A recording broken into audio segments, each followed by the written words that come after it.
Hello mga kasambalay nyo, magandang araw o magandang gabi o magandang madaling araw sa inyong lahat. Saan man kayo naroon ngayon. Bali on the way tayo ngayon para sunduin si Mrs. sa ospital sa kanyang trabaho. Long day siya ngayon, so from 7 to 7 ang pasok niya. Nag-last night tayo kagabi. So pagdating ko kayo ng umaga, sabi niya sa akin na naglalambing siya kung pwede ko ba daw siyang ihatid dahil medyo matagal-tagal na rin na hindi ko siya na ihahatid at nasusundo sa trabaho. So naglambing.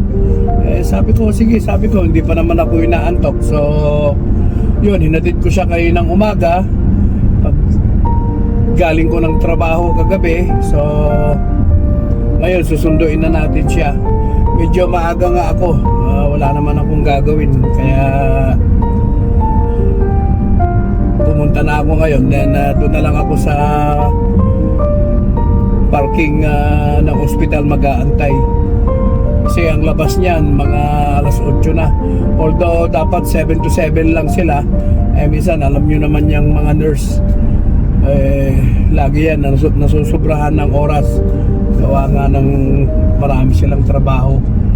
So yun, sunduin natin si Mrs. mga kasampalin nyo. At siguro namimiss na rin niya yung dati-dati kasi talagang pag may time ako hatid sundo siya sa akin. At ewan ko kung anong nakain o kung anong naisip niya na naglambing sa atin na magpahatid at magpasundo. Alam niyo naman yung mga babae minsan, iba-iba ang mood nila. So total kaya naman, hindi pagbigyan natin. Pero syempre kung may pasok ako ngayong gabi, may panggabi ako ulit, hindi natin kakayanin na ihatid dahil kaya ko siyang ihatid, kaya lang hindi ko na siya masusundo dahil syempre papasok na ako ng alas 6, so walang susundo sa kanya. Kaya sabi ko nga kaya naman, so why not. Simple lang naman yung lambing ni Mrs. So okay lang, sumundo tayo. Hindi naman kalayuan din yung ospital, mga 25 sabihin mo ng half hour travel, so hindi naman ganun kalayuan. So, nakatulog naman ako ng maayos kanina. Then yun nga, nakaligo na rin ako, nakarelax na yung katawan ko. So baga 3 days 3 nights talagang mararamdaman mo yung pagod mo, especially sa last night mo. Talagang parang bibigay na yung katawan mo. Especially ako nga at almost 1 month akong nag-overtime. Instead of 3 days 3 nights, nag 4 days 4 nights ako for 1 month. Kaya talagang parang medyo nararamdaman ko naman yung katawan ko. Kaya sabi ko magpahinga na muna ako. At siguro kung makabawi-bawi na ako, kulang kasi sa tao ngayon. So open na overtime. Kaya ganun. Okay naman, at least pagdagdag sa mga budget din, sa mga bayarin. Kaya okay lang. Ganyan talaga, kung may chance mag-overtime at kaya pa naman, okay lang.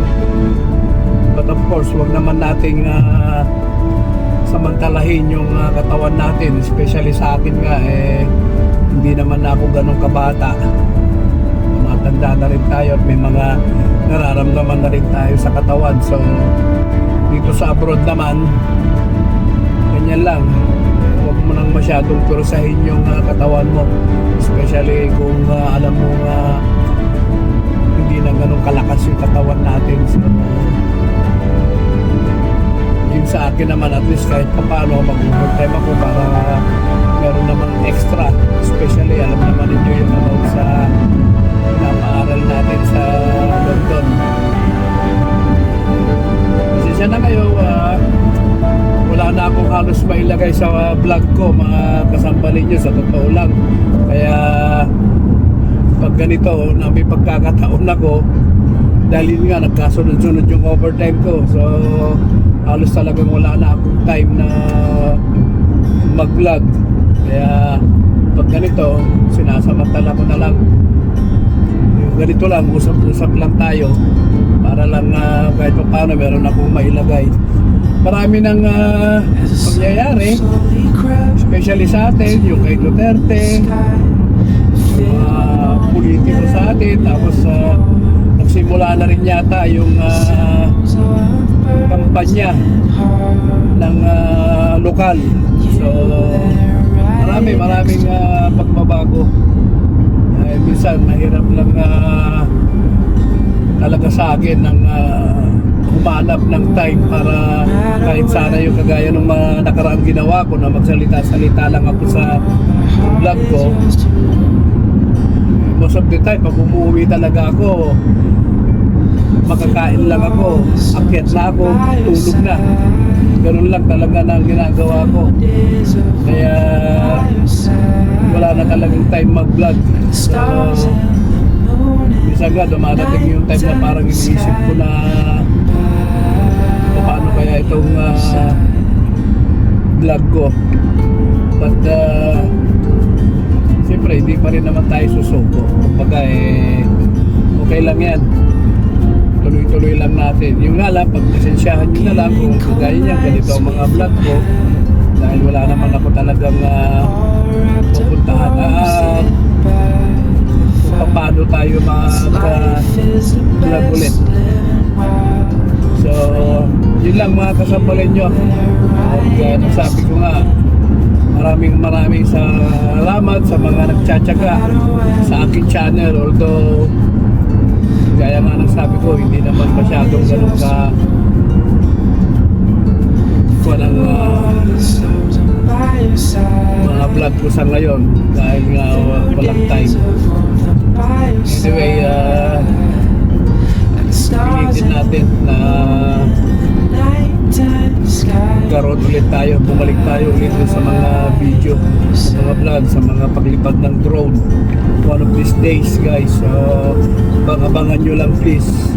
Maraming salamat sa pagtsatsaga ninyo, sa pagsuporta sa aking maliit na channel. Sa mga subscriber ko, shout out sa inyong lahat. Sana nga may mga bago tayong subscriber dyan at madagdagan pa kahit konti. Ganda ng panahon mga kasambalin nyo. Ilang araw yata ito na ganito. So tingnan natin. Ulit maraming salamat sa inyo, kasambalay nyo.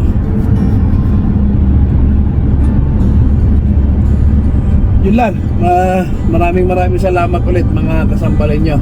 At God bless us all.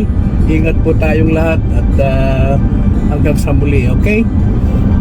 Siguro mga 5 minutes away na lang ako sa hospital ngayon. Nakikita ko na yung sign ng hospital dito. Bale, dito ako ngayon sa motorway or expressway kung tawagin sa atin dyan sa Pilipinas.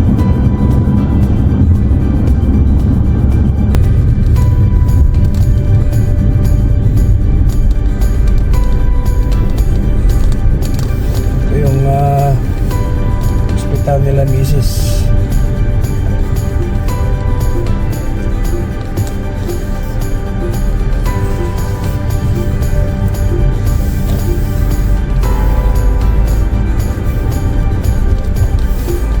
Yan, hanggang doon sa likod.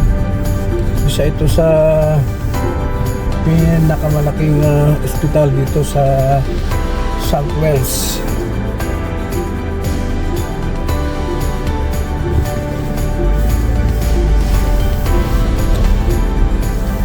Naghanap na tayo ng parang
Yun. Antayin na lang natin si Mrs. dito. Makasampalin niya. Masyado pang maaga. Okay, good luck.